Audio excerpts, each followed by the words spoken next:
Hello everyone, my name is Dexter Gordon Pulley-Blank, also known as Muggsy, also known as...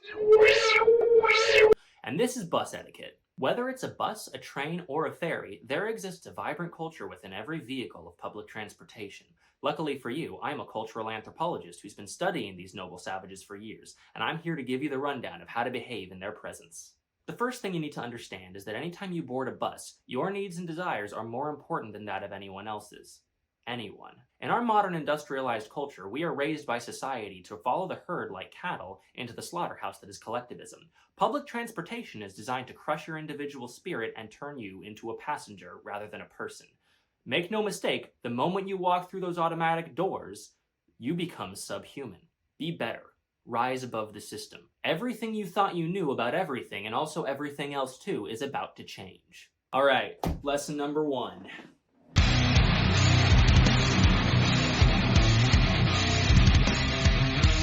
So certainly one of the many internal conflicts that you are likely to encounter when on the bus is wondering, when and to who do I give up my seat? To old people? How old? To, disabled people? Well, how disabled? Pregnant women? How pregnant? What exactly is the threshold here? The answer is none of them. You don't. The seat is not just a comfortable place to sit. It's a symbol. Okay? It is your throne. The seated are the upper crust of the bus. The people around you, they're beneath you. They're lower down. They don't deserve the seat. You are a grape amongst raisins. Enjoy your wine and let the vines do the rest. All right, lesson number 2.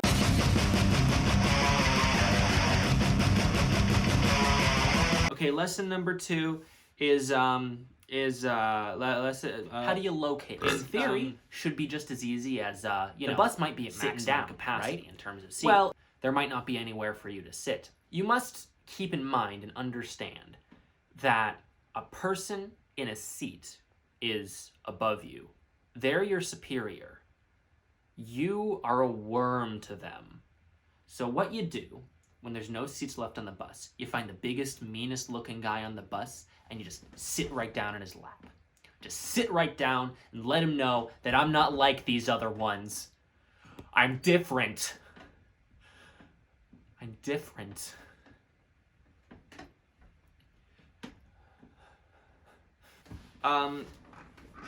Lesson number 5.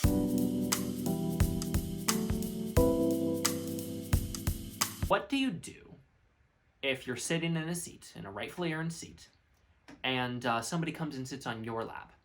All right, clearly what we have here is an uppity serf, right? You have somebody who thinks that they can that they can shake up the hierarchy in their favor at your expense. Well, you have to let them know that that's not going to happen, not with you, because you're not like any of the other seated people. You're different.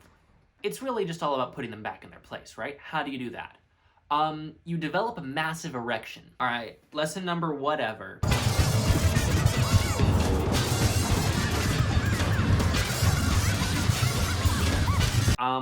What do you do when you're on the bus and there's a screaming baby? Right, we've all been in this situation. We've all been sitting on the bus in one of our rightfully earned seats, and there's a human larvae next to you screaming his head off about candy or some bullshit. There's one proper way to deal with this, and that would be to turn to the baby and explain to them that one day they will die and the sun will explode.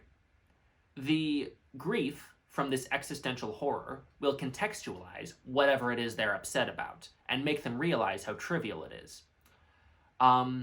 They'll keep crying, but very quietly, like how adults do it. All right, thank you for watching. Tune in next week for when I talk about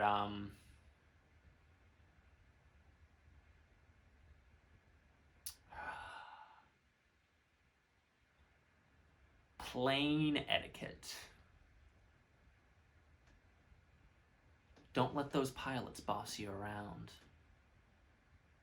Be like one of them cool guys who doesn't listen, who just stands up and says, I'm here to steer, and we're going right to the World Trade Center.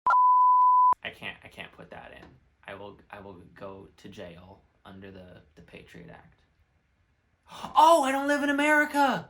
Oh, I can say yes. Yes, I want to kill the president. Thousands of times every school day in Howard County, a bus stops to let children on and off. When the stop sign is extended, drivers in both directions must stop. Children expect that you will obey the law. The penalty for failing to stop for a school bus can be hundreds of dollars and points on your license. Saving a few seconds is not worth it. Police will be out enforcing the law. Do your part. Keep the roads safe for our children. A message from the Howard County Police Department.